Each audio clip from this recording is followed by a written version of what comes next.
99%.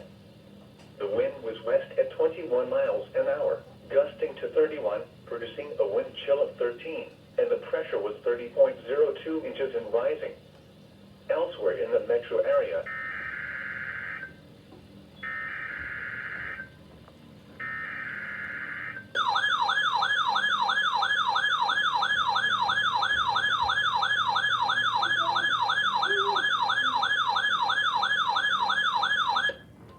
this is a test of the NOAA Weather Radio Alert System. During hazardous weather and emergency situations, the alert tones which were just broadcast will automatically activate special receivers to alert you of impending hazards. This test is normally conducted weekly around 11 a.m.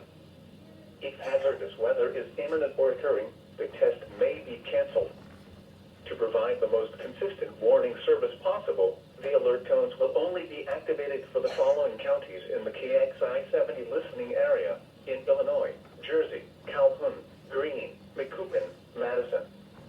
If your receiver was tone activated, the alert function will automatically reset after the test. This concludes our test for this week, and we will now resume normal programming.